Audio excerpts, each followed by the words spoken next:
Hola, hoy vamos a socializar nuestro proyecto de producción sostenible de biogás y electricidad a partir del aprovechamiento de residuos del café a cargo de la empresa Acevedo Bioenergy y sus ingenieros Natalia Jiménez, Daniel Linares, Paula Rodríguez y Danilo Tolosa. El objetivo general es diseñar un proceso de aprovechamiento de residuos del café para generar biogás y electricidad en Acevedo Huila, evaluando su prefactibilidad técnica y económica para 2.000 hogares rurales. Esto lo vamos a cumplir primero identificando y caracterizando los residuos orgánicos del café disponibles a partir del análisis de sus propiedades físico-químicas y del contexto para la definición del problema, proponiendo y dimensionando el proceso de gestión anaerobia y sus equipos, integrando criterios de seguridad, sostenibilidad y eficiencia térmica. Y por último, evaluando la viabilidad económica mediante el análisis de costos, indicadores financieros y otros con el fin de determinar la factibilidad del proyecto. Este proyecto nace debido a los Objetivos de Desarrollo Sostenible y las leyes que promueven el uso de fuentes no convencionales de energías renovables. Entonces, los residuos de café tienen un gran potencial, el cual puede ser aprovechado para generar biogás y electricidad. Es por ello que además de esto se ubica la planta en Acevedo Huila con el fin de aprovechar todos estos residuos, ya que Acevedo ha sido el municipio con más residuos en los últimos años en Colombia. Durante la ejecución del proyecto se pueden presentar limitaciones y restricciones del tipo ambiental, de acceso, económicas, de seguridad, social, técnicas y normativas. Para el diagrama de proceso se propusieron dos alternativas que se diferencian en el pretratamiento de la materia prima, el tipo de reactor y la generación eléctrica. Se escogió la alternativa 2 que utiliza sosa cáustica para tratar la materia prima, eliminar sus ligninas y controlar el pH.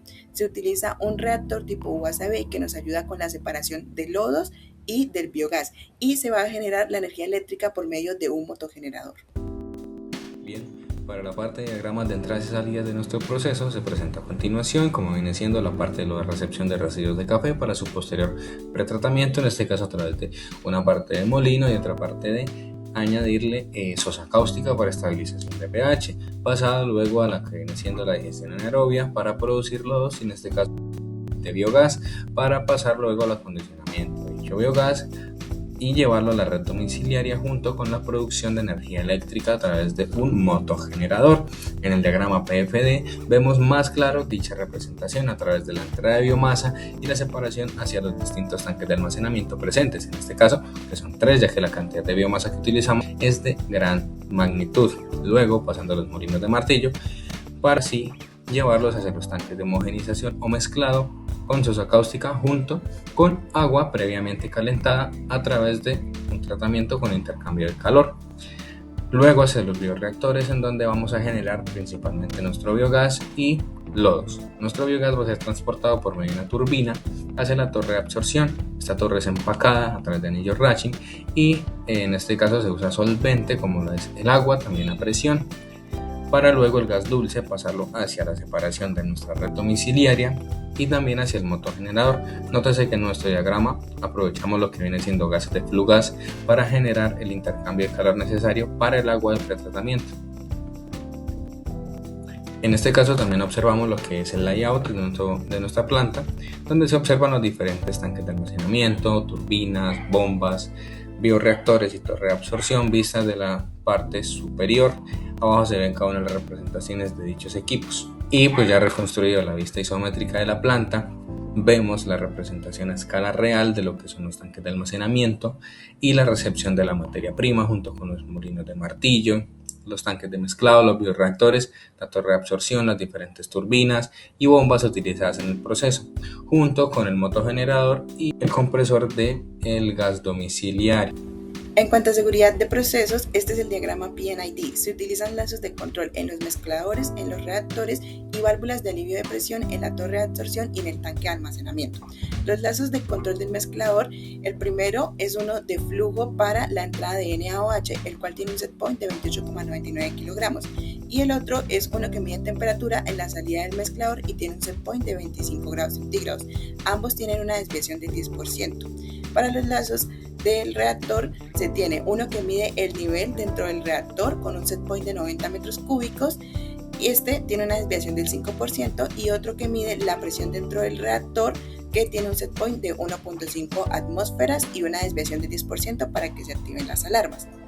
En cuanto al diseño de seguridad, se minimizan los riesgos minimizando el almacenamiento de biogás y se sustituye la utilización de ácido sulfúrico por hidróxido de sodio para eliminar las ligninas en el pretratamiento. Además, hay una moderación en las condiciones de operación del reactor UASB y por último, se simplifica el diseño de la planta con una distribución relativamente sencilla. Para el tema de emisiones de CO2, tenemos que el balance neto cuenta con menos 1993,51 toneladas de CO2 equivalente al año, lo que significa que la planta es carbono negativa.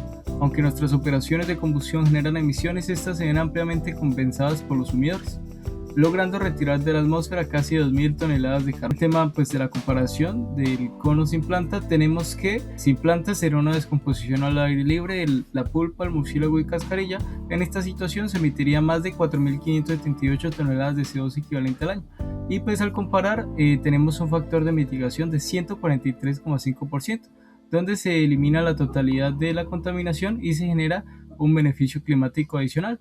En términos absolutos, esta implementación de evitar 6.572 toneladas de CO2 en la atmósfera cada año. Este desempeño ambiental excepcional los posiciona estratégicamente en los mercados voluntarios de carbono bajo estándares como el Verified Carbon Standard, VCS, y gracias a nuestra naturaleza de carbono negativa, el proyecto es elegible para la certificación y ventas de bonos de carbono, lo que representa un ingreso adicional estimado de cerca de $2.000 anuales.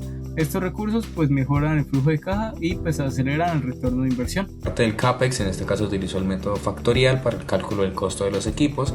En este caso vemos como la ecuación es A más B por S elevado a la N, en donde A, B y N son factores que son específicos para cada equipo y S parámetro que el equipo ya corresponde, como por ejemplo el caso de potencia, volúmenes, área de intercambio, entre otras.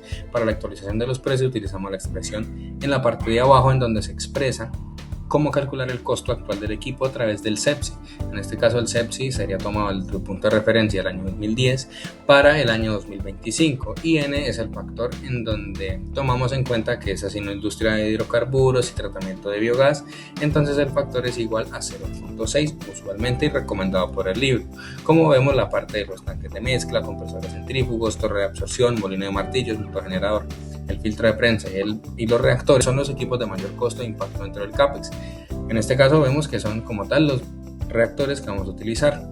Para ellos ya se están aplicando lo que es el factor de Lange, en el cual se incluyen diversas acciones como lo son costos de instalación, costos de lo que viene siendo el transporte del equipo, junto con infraestructura que este puede llevar, entre otras.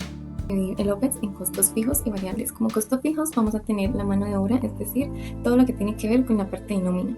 En este caso para nuestro proyecto vamos a requerir de 6 operarios que hacen turnos rotativos, un técnico de mantenimiento, un ingeniero químico. Estos salarios son en base a la legislación laboral colombiana vigente. Este porcentaje corresponde al 32% y tiene un costo correspondiente a 764.000 millones de pesos colombianos al año. Otro costo fijo que vamos a tener son los costos de administración, los cuales están directamente proporcionados y sería un total de 661.000 millones colombianos.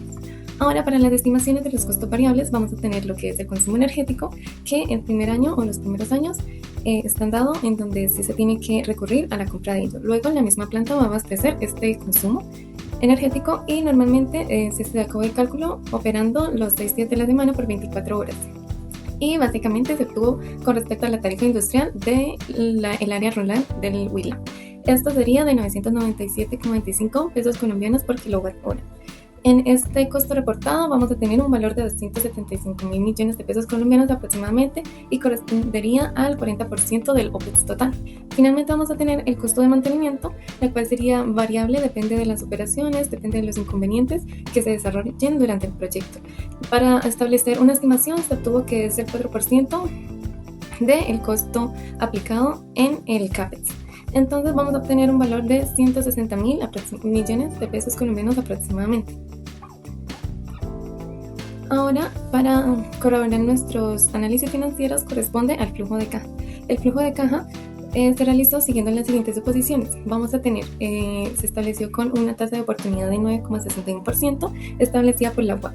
Este 91% es un interés de retorno nominal y real para los proyectos de energías limpias que se definió en el 2021 según la CREC.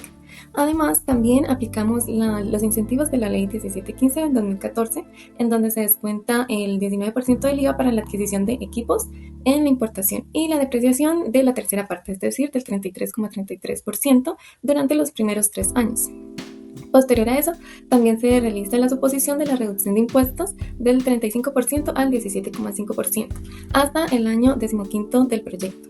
Y finalmente, para acercar los valores a una situación más real, más aplicada, se realiza la escala de la inflación correspondiente al 35% de los últimos 10 años en Colombia.